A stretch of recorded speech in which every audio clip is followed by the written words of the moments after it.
What's up guys? Today on Robbie's Reviews, I am in the 2016 Lamborghini Aventador SV or Super Veloce. I just want to thank HGreg LUX in Pompano Beach, Florida for making this review possible today. They've allowed me to take the Aventador SV out on the road, see what it's like to drive, check out all of its cool and unique features, and see how it compares to the regular Aventador, the LP700-4. This is the LP750-4. And I actually reviewed the regular Aventador, it was a 2015 Aventador. It actually had rev and tone wheels. I'm going to link that video down below. And HGreg LUX also allowed me to review that car. It was one of my first ever Robbie's Reviews, actually. First time I ever drove an Aventador. I had ridden in them before, but never got a chance to get behind the wheel of one myself. And when it comes to the Aventador SV, this is one of my ultimate dream cars. It is my favorite supercar, hands down. And I'm just kind of in shock and disbelief that I'm able to be driving this car today. And yes, you've probably noticed that there is a Starlight headliner in this car. Normally I don't really like when they're aftermarket in vehicles. Obviously they come in Rolls Royces and they're awesome in those cars. However, this is a very quirky supercar, so I feel like it's appropriate. So without further ado, let's take a step outside and take a look at the Lamborghini Aventador SV. Alright guys, here she is. 2016 Lamborghini Aventador SV. This example is finished in the lovely glittered Rosso Bia, which is actually a $14,000 paint option. And speaking of options, this car is actually pretty fully loaded when it comes to options for the Aventador SV. So these cars were actually originally $100,000 more than the base Aventador LP700-4. So they started around $495,000, and they came with actually a lot of options, surprisingly. Even though the actual SV package, if you want to call it that, like I was saying, 100 grand. On top of that, you could spec these cars to $550,000+ if you wanted to. So, starting off, you have the satin black mirrors here. You have the black forged wheels with the massive 6-piston Lamborghini carbon ceramic brakes, and you have 4 pistons in the rear. You have these huge vents on the side. And one of the many funny jokes of the Aventador is the way that Lamborghini created the name for the car was a vent, a door. So, it's pretty funny. But nonetheless, this massive vent will feed that 6.5 liter V12. And speaking of that V12, it is naturally aspirated 6.5 liters, produces 740 horsepower and 509 pound-feet of torque. And that's good enough to rocket this car to 60 in about 2.7 seconds. It's got a top speed of 217 miles an hour. It's all-wheel drive. It's basically Audi's all-wheel drive system. The car weighs just about 4,000 pounds. And one of the benefits of the SV over the regular Aventador is it actually shed 110 pounds between the automatic retracting spoiler that would normally be here. This whole panel would rise up. They put a fixed carbon fiber wing, just lots of carbon fiber all around. Of course, the regular Aventador and the SV share the same carbon fiber monocoque chassis. But other than that, they have taken out the carpets, floor mats, a whole bunch of different things, and that has equaled 110 pounds. And the car has also gained 50 horsepower. So the base Aventador produces 690 horsepower, which is already pretty monstrous. And this car, like I was saying, produces 740, and it's just an absolute rocket ship of a car. And as far as supercars goes, it is on the heavier side. I guess I would call this a heavyweight. But back in 2016, when the Aventador SV came out, it did attempt to set a Nürburgring lap record. However, it fell a couple of seconds short of the 918 Spider, which was the king of the ring at the time. And according to Lamborghini, they only let the Aventador SV go out a couple times, and when it set a time on the second go-around, then Lamborghini told the driver and the engineers to stop because they didn't want to embarrass the $1 million Porsche. So whether that's true or not, I'm not sure, but it is a pretty funny story. And starting off at the front of the Aventador SV here, you can see that it is much more aggressive than the regular Aventador. And it's weird saying regular Aventador. The Aventador is not a regular car. It's probably the most outrageous, flamboyant supercar ever created, in my opinion. These big V12 flagship Lamborghinis have always been that way, with the Miura, Countach, Diablo, Murcielago, now the SV. And these cars have always had scissor doors or butterfly doors, with the exception of the Miura. Any V12 flagship Lamborghini is always going to have doors that go up. And not sure if you guys have ever seen the show Silicon Valley, but these are the doors of a billionaire. And real quick, I just want to show you something on the door while it's up. You can see here it has a little like towing symbols or towing buttons here with lights on them. And you're supposed to press these, or one of them, to tow the car. So before you tow the car, put on the flatbed, obviously, you're going to press one of these buttons, and then you press the other one to deactivate the mode. So if that tow mode button is not pressed, when this car begins moving on a flatbed or is getting towed, its alarm is going to go berserk, and everybody around it will know that the car is being towed illegally or being stolen. So just a little Easter egg or fun fact. And continuing on with the front of the car, of course, you have the Lamborghini logo there. This is the crest. And you have those amazing LED headlights with the LED indicators and this really cool like flux capacitor looking DRL daytime running light that runs up the headlight. And we'll turn those on a little bit so you guys can see them. And there is a black headlight washer that pops up here to clean the headlights. And you can see the front of this car looks so wide, so aggressive. It just looks like it has fangs. And yeah, it just looks so much better than the regular Aventador. And the SV was actually the, I guess you could say, the last crazy version of the pre-facelifted Aventador. And in 2018, the Aventador S came out with a front and rear facelift. It introduced rear wheel steering for the first time on a Lamborghini model. Had some changes on the interior with technology and stuff, and just some drivability updates. And then the Aventador SVJ came out, and that's kind of like the latest and greatest Lamborghini supercar, hypercar, whatever you want to call it. Now you have the Lamborghini Scion or Scion. In my opinion, the SV just looks so much better than the SVJ. I don't know what it is, and I know I'm not the only one who thinks this, but just something about this car. And I'm very biased, like I was saying earlier. This is my favorite supercar. The first time I got to ride an Aventador, it wasn't an SV, sadly, but still awesome. And this is actually my first time sitting in an SV, period, let alone driving it. So, pretty special day. And right now we're just going to continue to walk around the side. And I'm hoping the video is conveying just how large of a vehicle this is. As supercars go, they're usually not that big. I mean, this car's little sister, the Huracan, is a relatively small supercar. It's really not that big. This car, like I was saying, is just about 4,000 pounds. The base Aventador is a little heavier. And you can see here that there's not that much space inside. It's very, I don't want to say cramped, but you really do have to like the person you're sitting next to. And showing you guys the seats real quick. These are not the horrible fixed carbon buckets that you may have seen in reviews or have seen in car shows or something like that. They are trimmed in carbon fiber, but they actually are fully leather electric power seats, and I believe they're heated too. And yeah, so you can actually see that carbon fiber monocoque here on the outside. Every Aventador has that. It's really nothing special. As far as the Aventador goes, it was released in 2012 with this carbon fiber body monocoque chassis, like unibody construction. And you can see it says Aventador on the sill plate here. It lights up. Carbon fiber here. So speaking of options, this fire extinguisher is like 2,500 bucks, something crazy like that. So some of the weight savings you can see down here. There are no carpets, no floor mats, nothing. You just see these, I guess you could say, very thin like rubber mats that are just kind of crudely screwed into the floor, and the actual entire floor and the transmission tunnel here is all carbon fiber because of that carbon fiber monocoque. And right here you'll see the only storage in the car is this little slot that barely fits an iPhone, but it does have the SV logo embroidered right there with the red piping. Very, very cool. You have the Lamborghini badging on the dashboard, which is a full leather dashboard with Alcantara trimming and double red contrast stitching. But we'll get a better look at the interior later. Right now we're going to close the door. And coming down the side of the car, so you have more carbon fiber trim here. You have more intakes for the engine. There's a total of 3. You have the one big one down here, which will feed the radiators. You have another one up here. And technically it's one big one, because on the older Aventadors, or I should say non-SV, this entire panel would kind of come up and become one intake. So they have it fixed now. They have this piece. You can see inside there, that'll feed air into the engine. And you have this carbon fiber piece back here, which is an option. I think the entire exterior carbon fiber package is something like 6 or 7 grand or something like that, which is really not that bad, all things considered. This is just a sticker that says SV on it. Not every SV has it.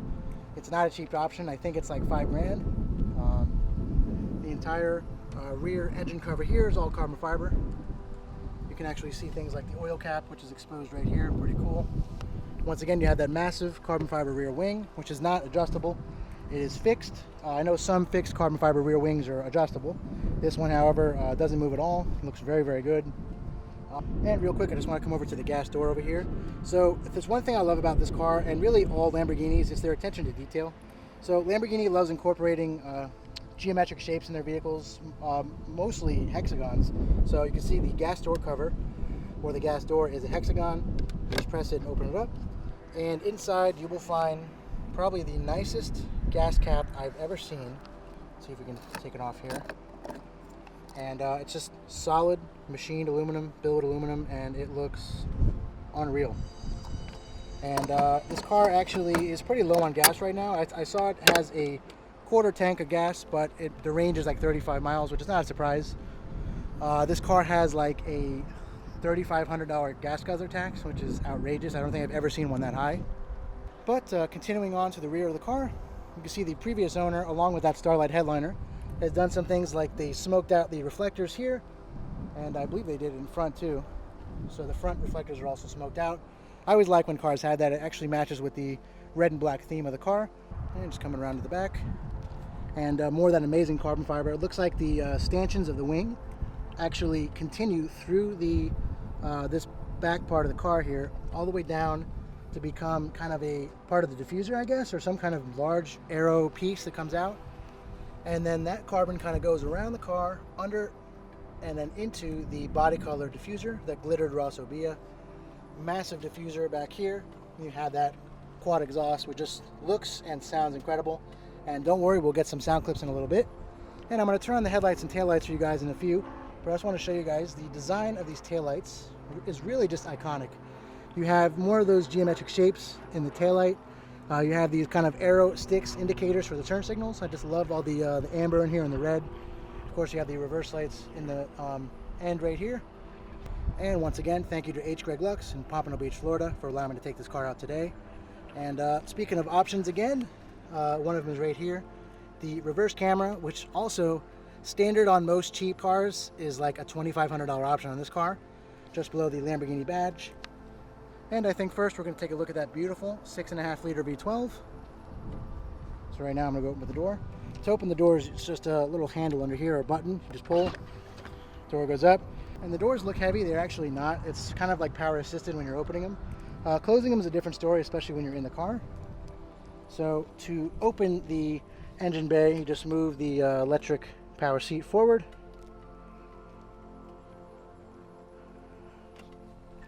You can see down in there is the lever for the engine bay.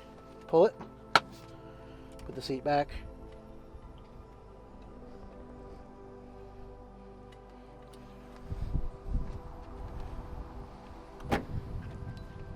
Alright, so here we have that glorious naturally aspirated V12. And you can see it actually sits pretty down low into the car. It is mid-mounted.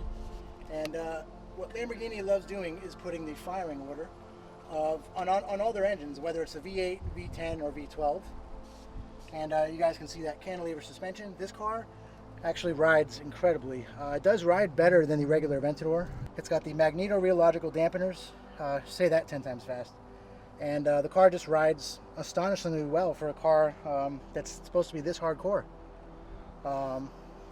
See the big cross brace going across, and just all the plumbing for the exhaust and oil coolers, and there's the transmission down there. The transmission is a 7-speed automated manual ISR independent shifting rod transmission. It's not a dual clutch because when this car came out in 2012, the dual clutch transmission was not as advanced as it is today. And Lamborghini was not able to really make it work in this car. The Huracan wasn't out yet. It was still the Gallardo with the E-gear transmission, which is quite frankly an awful transmission. However, the ISR transmission in this car is definitely several steps up from that. In Strada and Sport mode, the car will shift by itself. The shifts are great. And in Corsa mode, you have to shift yourself. And the shifts are actually pretty violent. Lamborghini says that this car will actually shift 50 milliseconds faster than your run-of-the-mill dual clutch transmission. So that's not the case with the Huracan Performantes DCT or Porsche PDK or what's in the AMG GTR or certainly the GT Black Series. But nonetheless, it is a fantastic transmission, and it's made it to the 6.5 liter V12. It's really just the perfect marriage. And the reason that Lamborghini never put a DCT in any of the newer Aventadors like this 2016 SV or even the 2020 SVJ is because they would have had to basically redesign the car from the ground up if they wanted to put a dual clutch transmission in. And not only that, but dual clutches are very big and they're heavy. And this ISR transmission is actually very small, lightweight, and really is just appropriate for a car like this that has gone on a diet, lost some weight, and just trying to keep the all the center of gravity low down.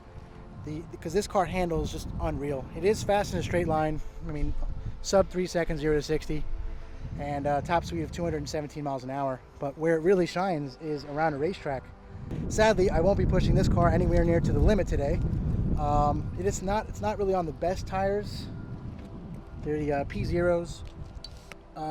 Yeah, so they're no Super Trofeo R's or anything like that.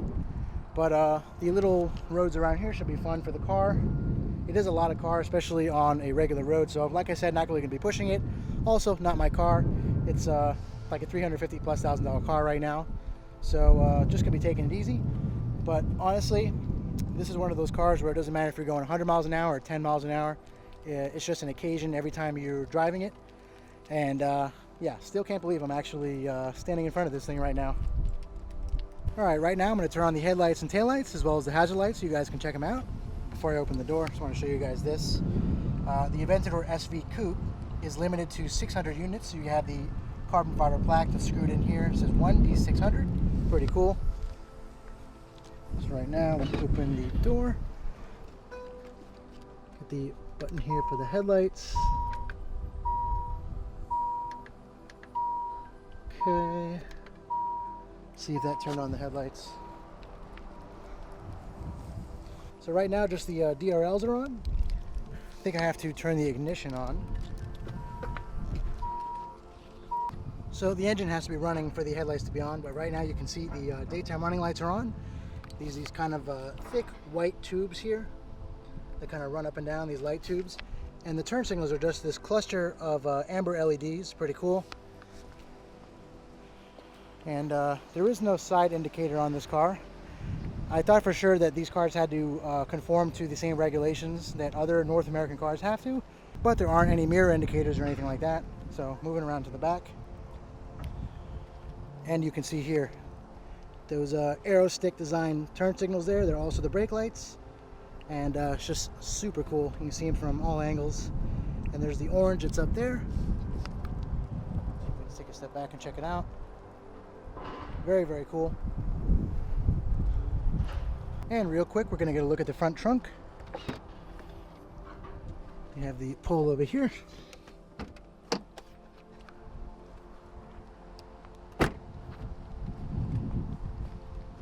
And the catch is very easy to access, just right here. And you can see here that there's not the most amount of storage.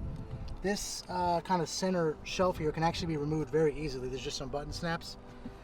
And Lamborghini put this here so it didn't have to conform, again, to North American regulations.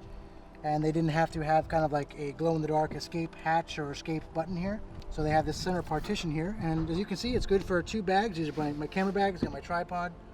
And it's a good amount of storage space. I mean, once again, it's a large car, but storage is the last thing that was on Lamborghini's mind when they were designing this car. So I'm gonna close it down. And one other thing I want to point out is these wheels are center locks, and they just look amazing. They really just complete the look of this car. All right, guys, now we're going to take a step inside, check out the interior of the Lamborghini Aventador SV. So there really is no easy way to get inside an Aventador. You can see that even though the door is pretty big and the car is massive, the actual opening to get in is quite small. You have this massive sill here that is wrapped in beautiful Alcantara with the double red contrast stitching, the exposed carbon fiber from the monocoque chassis, and this massive sill, and then you have a side skirt. So the one positive thing so far about getting into this car is that it doesn't have the horrible full carbon fiber bucket, the fixed seats, which there's not the most padding on these seats. However, on the carbon fiber buckets, which I'm not sure is standard or an option, I'm pretty sure that these electric heated power seats are an option, but The fixed bucket seats are so stiff and horrible. It's basically just a chunk of carbon fiber and leather that is about as thin as this seat belt covering it. So all in all, so far we're doing pretty good. So like I was saying, to get inside, there's really no easy way. The way I do it is kind of just scoot my butt inside and slide inside the interior. And now we're in. And my seat is all the way down, and head is almost touching the ceiling. I'm only about 5'10", but actually pretty comfortable once you're in here. And these seats are actually would be pretty easy to live with. Not that I would drive this on a daily basis. You could if you wanted to, but yeah. So to close the door, you have, instead of the regular door handles or the pull things on the regular Aventador's doors, you have this leather pull strap. So you pull it down. Now to start the Aventador SV, you have this fighter jet style flip up switch. Foot on the brake, press start.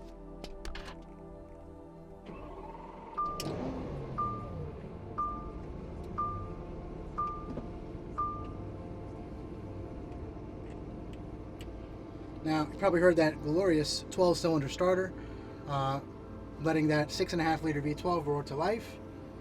And right now we're sitting inside the 2016 Lamborghini Aventador SV, or Super Veloce. And don't know if I've already said it over the course of this video, but this is my ultimate dream supercar. My favorite car in the world is actually the Mercedes-Benz S-Class. I actually own an S-Class. But when it comes to supercars, if there's just one supercar that I can own for the rest of my life, it would be an Aventador SV. So, feeling very just excited right now, and just taking it all in. Like I was saying earlier, this is the first time I've actually been in an SV, let alone being able to drive it. So let's start off with the steering wheel here. So it is not a fully Alcantara wrapped steering wheel like some Lamborghini models are. It could be an option for this car. However, this one has a cool mix of leather and Alcantara, and the main touch points on the sides here where you're going to touch with your hands are leather. It's a very nice nice grain, and the oils from your skin or hands will not ruin this leather here, unlike when you have wheels that are full Alcantara. They can get nasty if you don't take care of them. So the Alcantara goes down to the flat bottom here with the gloss black trim piece, leather wrapped horn cover with the Lamborghini logo, and you have this nice red stitching going all around, and then you have the red racing line at the top. And this Alcantara is actually in great condition. The car only has 7,000 miles on it. Not bad at all. And continuing on with the steering wheel, you have your different selectors. You have your mode button down here, which on this incredible digital gauge cluster actually adjusts down here. So you have your different modes for FM radio, your different gauges, stuff like that, telephone. You can scroll here. So pretty cool. And on this side, you have another selector. This is for your volume, and you have your voice controls. This little screen over here you can't actually change, and you can see the vehicle has about a quarter tank of gas and 36 miles of range. So we are going to have to put some gas in it. And continuing on to the main part of the digital gauge cluster here. And honestly, even though this is a 2016, and the Aventador, when it came out in 2012, had basically this same gauge cluster, just with a different skin. This particular gauge cluster for the Aventador SV Coupe and Roadster, there is a Roadster version of this car, is honestly the coolest gauge cluster I've ever seen. And yes, there are newer, more advanced, reconfigurable gauge clusters, but this one just makes you feel like you're in a race car. I love that it's not reconfigurable, really. You can switch between screens in this one, but those screens are not reconfigurable. What you see is what you get. And it is just amazing. Very crisp, clear, high definition graphics. You have your gear here, which is neutral. You have reverse, first through 7th gear, then A for automatic. The RPMs start here at 2,000, go to 10K. And you have your mile an hour, kilometers an hour, the driving mode. You have a G meter there, right in the center, the miles, the current RPM.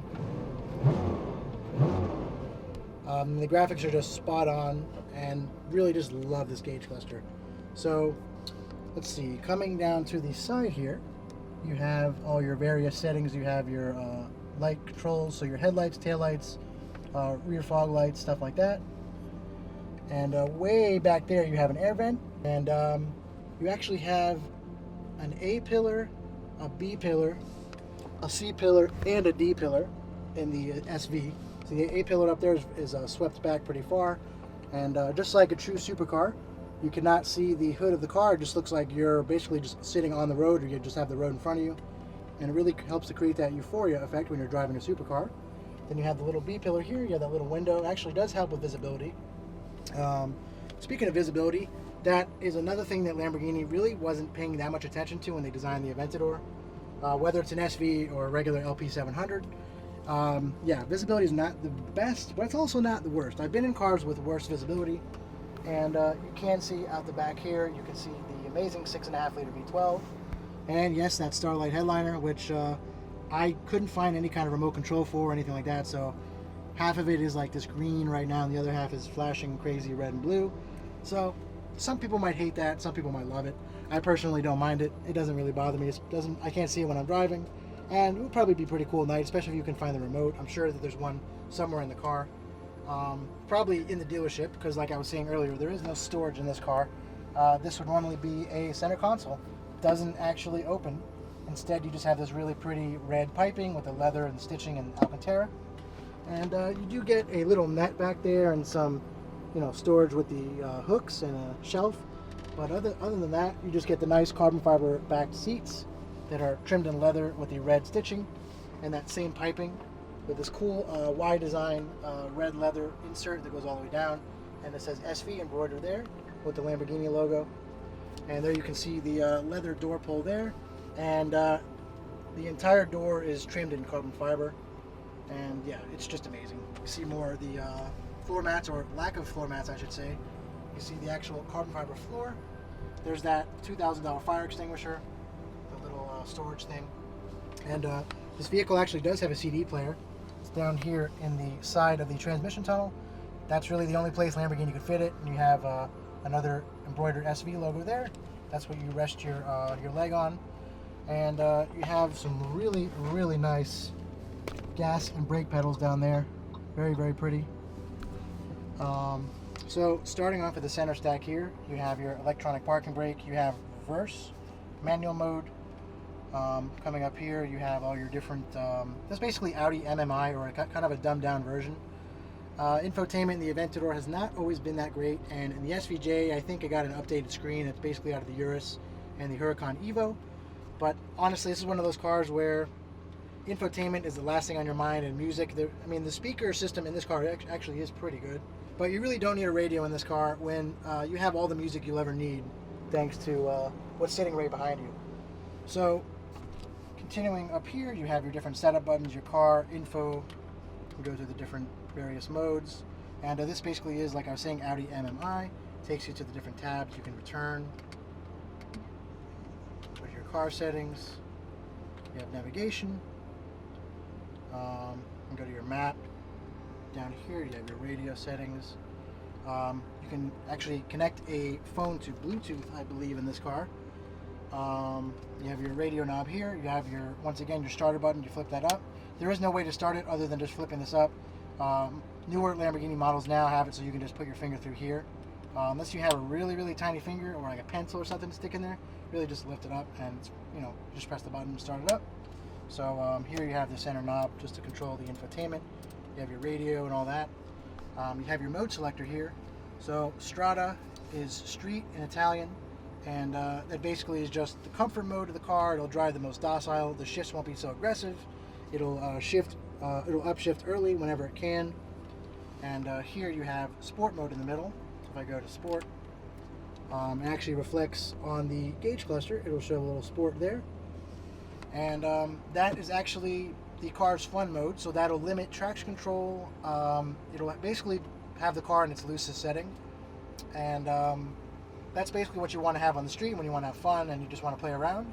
And then when you're on a racetrack, you can use this mode on the street too. However, you do have to manually shift, and it is going to be a more hardcore focused tight mode as far as the car's suspension and transmission goes. And here we have Corsa, and that also reflects up here on the dashboard. And looks like we also need to put some gas in this car. The fuel indicator came on, the fuel light. The car still has 36 miles of range, but luckily we're just down the street from a gas station, so we'll take it there before we do the driving portion of this review. But continuing up with the infotainment, or the center stack here, you have all your AC controls, and this car does have heated seats. So if you have the standard carbon fiber racing buckets that are, once again, pretty awful, and I'm kind of relieved that this car does not have them. These electric power seats are heated, so that's nice. And moving on from the AC controls, you have this whole bank of buttons here. Starting here, you have the driver's side window, the vehicle lifting system, the axle lifter, ESC off, hazard lights. This is a blank here. I mean, that's common in some older Huracans. 2018, the Aventador S came out, so there might be something that goes here. I would say auto start stop, but the car does have it, and it's right here. You have the passenger side window, and there's more of that amazing carbon fiber that surrounds the infotainment system here. And I love those exposed screws all throughout the vehicle. Moving up, you have two more AC vents, more of that Alcantara with the red double contrast stitching. Over here, you have the Lamborghini logo that is emblazoned into the dashboard. And coming down, you notice that there is no glove box, and once again, no carpets. Very, very bare bones, hardcore, basically race car for the street. And yeah, just really just an awesome place to be. And one of the things I want to point out is, speaking of how wide the car is, the door sill here, or really just the door panel, starts so far into the car and goes all the way out, and then you have those amazing mirrors, which really aren't that bad. When you have them adjusted right, you can see the wing. I don't know if it's coming out in the camera. You can see kind of the rear spoiler, as well as the intakes for the engine. This car has really big hips, and you can actually see it better here. So half the mirror is basically the hip of the car and the wing and the intake. And then if you move out a little bit, you can kind of see some more. But unfortunately, having them adjusted here for me is I can see half the car in the mirror. So visibility-wise, not that great. Tiny little rear view mirror, but then again, the rear window is like insanely small, so it's fitting. And coming back to the gauge cluster, you have the big N in the middle, and that signifies what gear you're in, which is neutral. So to get into gear, you're going to put your foot on the brake, pull the right paddle here. Now you've engaged first gear, and since we're in Corsa, you probably saw that little symbol saying that auto start stop is off. Although with a car like this that sounds the way it does, I wouldn't mind auto start stop turning on and off in traffic. People will probably get a kick out of that. And then to upshift, you simply just do the paddle again, but right now we're in first gear, stationary, so the car's not going to shift. And it is an automated manual transmission, so it's a manual transmission, 7-speed manual with an automated clutch. So it uses the ISR, independent shifting rod system, and you do get lightning quick shifts. It is pretty violent and brutal. It's not going to feel smooth like a torque converter or a dual clutch transmission. No, it's certainly not a ZF 8-speed by any means. And then it's kind of hard to do with the camera, but to put it into neutral, you just pull both paddles simultaneously. It goes into neutral. And to go in reverse, you just have the little button over here for reverse. And then it actually will bring up your optional $1,500 or $2,000 reverse camera, whatever it is. And it's got active guidance lines. It's pretty nice. It is an Audi reverse camera, and it's in other Lamborghini models as well. It's really not that bad, all things considered. The quality is not the best, but it's also not the worst. And then once again, to put into drive, you just pull the right paddle. And then you have manual mode, so you press the M. That'll put it into manual mode. Take the park and brake off. So in Corsa mode, you'll always have to shift the Aventador SV manually. But if you put it back into sport mode, press the M, it'll actually see the A there. It'll be shifting automatically now. Then if you press the M again, the A goes away, so now it'll be shifting manually. We have reverse, neutral, first gear, and then through 7. So it's cool when you're kind of going through the gears in this car. You see the big numbers just pop up. They go down as the next number comes up. And right now, I think it's time we get a startup and rev of the Aventador SV, do a little launch control or thrust mode, and then we're going to go get it some gas, then take it out on the road and see what it's like to drive.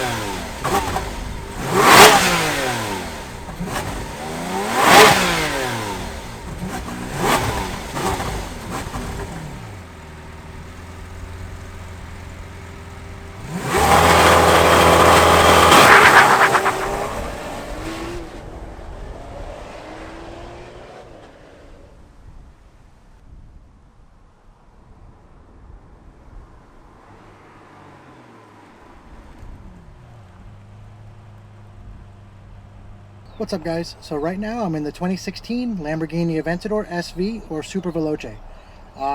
We've done the exterior and interior review. I went to go get it some gas. It was on fumes, and on a quarter tank of gas the range was like 20 miles. And now it's got a half tank with about a 70-mile range. So without further ado, we're going to get the driving portion of the review started. Close the door. Got the flip up switch here and put on the brake. Love the sound of that V12 starter. So I figured we'll start the driving portion off with a thrust mode or launch control. So what we want to do is make sure the car is in first gear, put on the brake, pull the right paddle to engage first gear. We're going to move over to Corsa mode, pick the electronic parking brake off, it was already off. Press ESC once, no ESC, foot hard on the brake.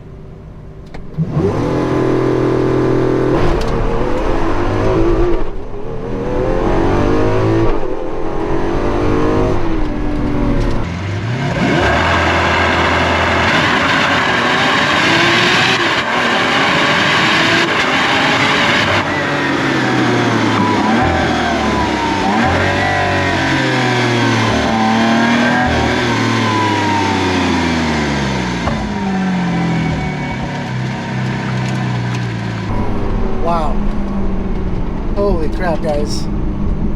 So, as you could probably see, the car got a little bit sideways. This is an all-wheel drive car, but it has a rear-wheel drive bias. It is quite violent and very unapologetic. It is a brutal machine, and it makes no excuses. So right now I'm going to put it back into sport, press the M. Now I'll have automatic shifting. So we're out here on this these kind of back roads here in this business park.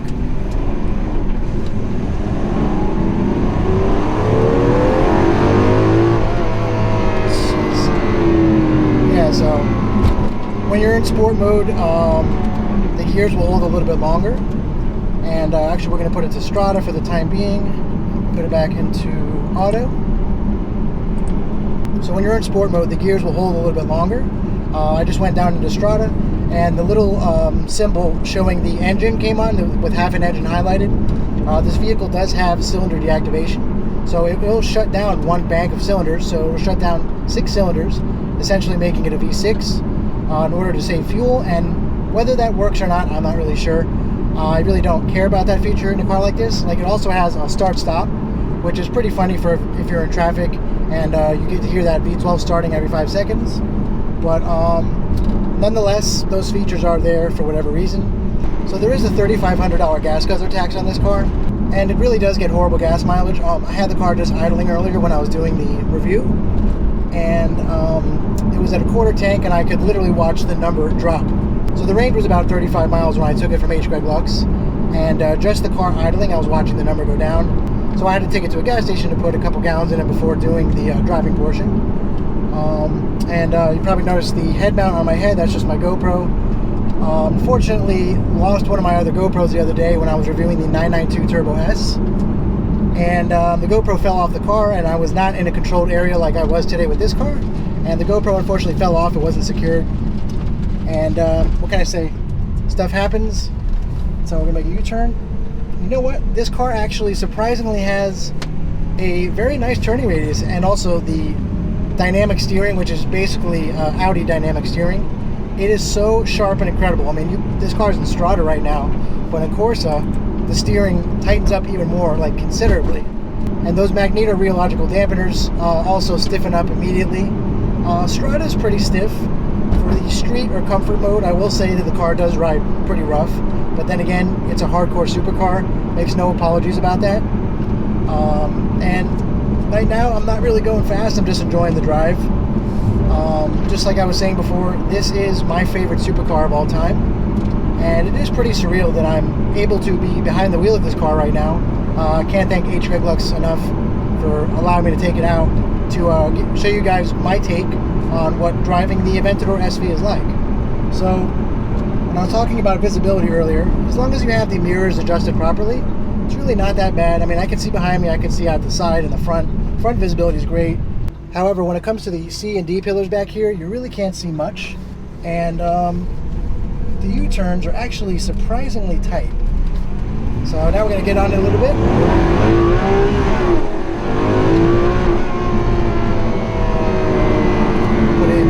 for it. Pretty funny, there's a pickup truck up there that saw me coming, and he just like floored it in the middle of the turn, and it had so much body roll I thought he was going to roll it in the middle of the turn, so I didn't bother trying to keep up with him. But yeah, I mean, in sport mode the car is a little bit looser. Traction control is where ESC Sport is on. We're actually going to put it back on just because the car is. So now that we're in sport mode, ESC Sport is on, so partial traction control off. The car is very lively. It doesn't actually feel like it's 4,000 pounds when you're driving it. This Audi dynamic steering, or I keep saying Audi, this Lamborghini dynamic steering, same technology as Audi. Obviously Audi VW owns Lamborghini, but nonetheless it is a fantastic steering rack. One of the nicest that I've experienced, and I honestly don't remember how the steering felt in the 2015 Aventador that I've reviewed, but the rack in this Aventador SV feels absolutely incredible. When you put it into Strada, it gets lighter. When you put it in Corsa, the steering along with the suspension gets incredibly tight. And out here on these back roads here in this business park, I'm not going too all out just because the suspension is very stiff and it's a lot of power. Near 750 horsepower, it's like 741, and 509 pound-feet of torque.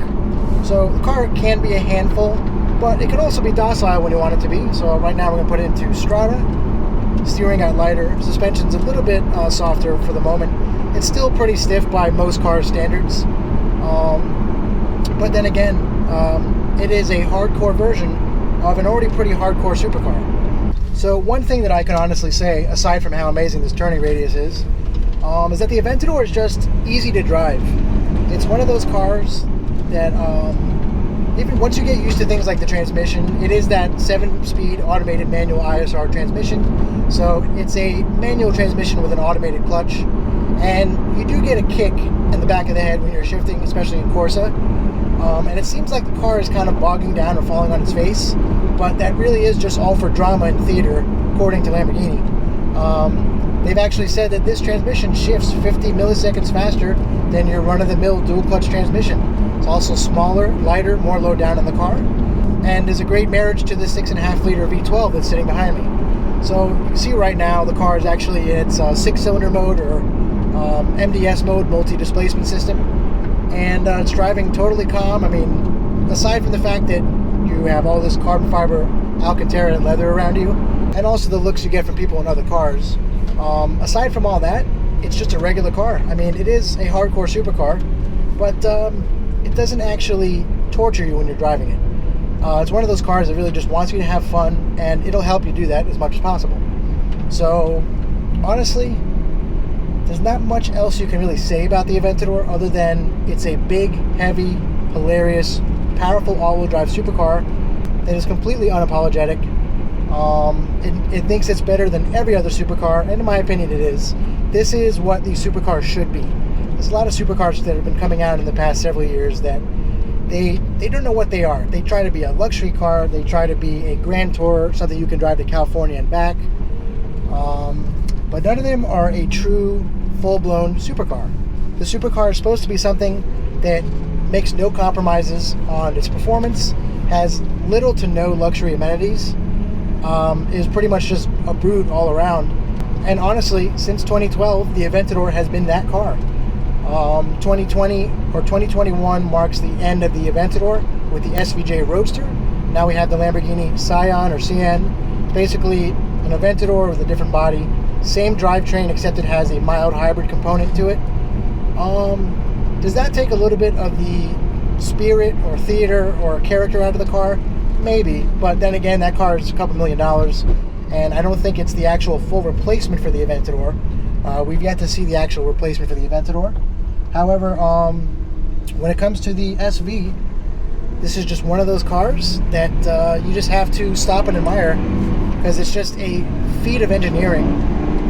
A car that's just about 4,000 pounds. It is 110 pounds lighter than the regular Aventador, but the way that its steering works, the suspension with that cantilever magneto-rheological dampeners, just everything. The gauge cluster, the way that the numbers kind of fall down and go back up depending on what gear you're in, and just everything. This car has so much character and theater and drama, just like a Lamborghini should have. Now comparing this to the Huracan, I've never driven the Performante. I've ridden in them before, both NA and twin turbo. That is a crazy, brutal, hardcore car. And the regular Huracan is a very fun car. It sounds great. That V10's nice. So is the R8, the Audi R8. And the dual clutch transmissions in those cars, you don't feel anything when you're shifting it. You don't feel like you're in something that's just quite as monstrous as the Aventador SV. I know to some people that sounds stupid, and they might say it's a supercar. Why do you need it to buck like a Bronco when you're shifting, or make all these weird noises and movements? But that's part of what makes a supercar a supercar. So right now I'm just cruising up and down the street talking to you guys, and I'm driving this bright red Lamborghini Aventador SV, and just the looks on people's faces as they're driving by me. This person almost crashed into the median here.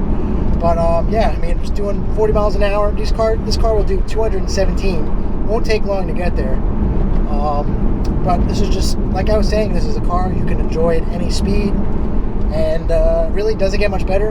And as far as supercars goes, it's at the top of my list. And yeah, looks like he wants to get a little video. Give me something here.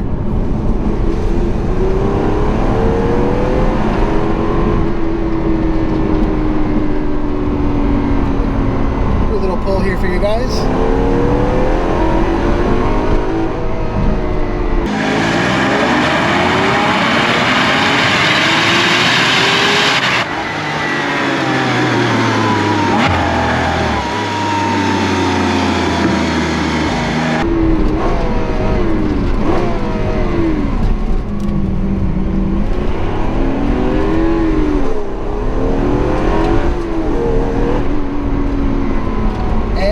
Even though there is a pretty significant pause between upshifts, the downshifts are immediate. That ISR transmission really is a treat. Looks like this Infiniti is following me for some reason. Yeah, the upshifts do have a little bit of a pause. Makes it feel like the car is falling on its face. However, it does feel like it's faster than other dual clutch transmissions I've driven before. So the fact that this is an automated manual is pretty amazing. So it's pretty funny that Infiniti you guys just saw actually ended up chasing me back to where I was reviewing the Aventador earlier with the sound clips. And I ran into a buddy of mine who has a really nice C63S coupe facelift. And he was just at MTech Performance earlier today getting some work done, got a new exhaust. So just had some fun with him for a little bit there.